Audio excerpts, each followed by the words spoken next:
கூட்டணி சுதப்பல், சிதறிய வாக்குகள், சட்டமன்றத்தில் குறையும் முஸ்லிம் பிரதிநிதித்துவம். பீகாரின் சட்டமன்ற தேர்தலில் ஜேடியு தலைமையிலான என்டிஏ கூட்டணி 202 இடங்களில் வென்று ஆட்சியை தக்க வைத்திருக்கிறது. அதே நேரம் ஆர்ஜேடி தலைமையிலான மகாபந்தன் கூட்டணி 35 இடங்களை மட்டுமே பெற்று பெரும் பின்னடைவை சந்தித்திருக்கிறது. இந்த சட்டமன்ற தேர்தல் முடிவுகள் என்டிஏ கூட்டணியின் மிக வலிமையும் மகாபந்தன் கூட்டணியின் போதாமைகளையும் வெளிச்சம் போட்டு காட்டியிருக்கின்றன. அதே நேரம் முஸ்லிம்கள் அதிகம் இருக்கும் பகுதியில் காங்கிரஸ் தலைமையிலான மகாபந்தன் கூட்டணி தான் வெற்றி பெறும் என்ற பாரம்பரிய அரசியல் சிந்தனையும் உடைத்து இருந்திருக்கிறது. சிறுபான்மையர் அதிகம் இருக்கும் சீமாஞ்சல் பகுதியை எடுத்துக்கொள்வோம். குறிப்பாக அந்த சீமாஞ்சல் பகுதியில் பார்த்தீங்கன்னா முஸ்லிம்கள் அதிகமாக இருக்கிற பகுதி அப்படின்னு சொல்லலாம். எனவே 2020 ஆண்டு என்டிஏ கூட்டணி 12, ஜேடியு 4, மகாபந்தன் கூட்டணி 7, ஏஐஎம்ஐஎம் கட்சி 5 இடங்களை வென்றாங்க. நடந்து முடிஞ்ச தேர்தலில் பாத்தீங்கன்னா பிஜேபி மட்டுமே 14 தொகுதியில் ஜெயிச்சிருக்கு. ஜேடியு 5 தொகுதியில், சிராக் பஸ்வான் கட்சி பாத்தீங்கன்னா எல்பிஜே 2 தொகுதி, காங்கிரஸ் கூட்டணி பாத்தீங்கன்னா மொத்தமே 5 தான் ஜெயிச்சிருக்காங்க.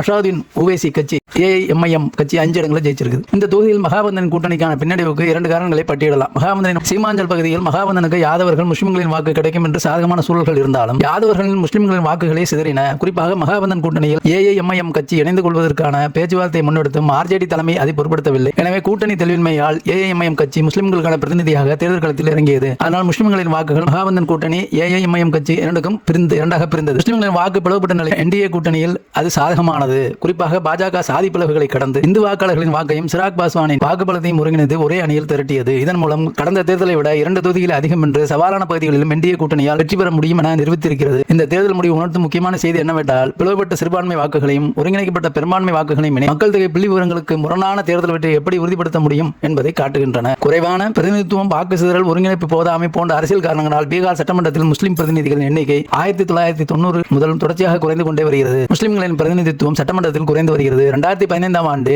பீகார் சட்டமன்றத்தில் 24 முஸ்லிம் உறுப்பினர்கள் இருந்தனர். 2020 ஆண்டு அந்த எண்ணிக்கை 19 குறைந்தது. இந்த தேர்தலில் மேலும் 8 முஸ்லிம் பிரதிநிதிகள் குறைந்து 11 சுருங்கி இருக்கிறது. இந்த சூழல் பீகார் மாநிலத்தில் மாறிவரும் அரசியல் நிலவரப்பை பிரதிபலிப்பதாகவே அரசியல் வல்லுநர்கள் கருதுகின்றனர். பல கட்சிகள் மற்றும் சமூகங்களுடைய வாக்குகள் பிரிக்கப்பட்டு விளையாடப்பட்ட இந்த அரசியலில் ஒருங்கிணைந்தலில் வெற்றி பெற்ற குழுவே ஆட்சியை தக்க வைத்திருக்கிறது. இது போன்ற செய்திகளுக்கு என் சேனலை சப்ஸ்கிரைப் பண்ணுங்க, சப்போர்ட் பண்ணுங்க. உங்களுடைய கருத்துக்களை மெசேஜில் சொல்லுங்க.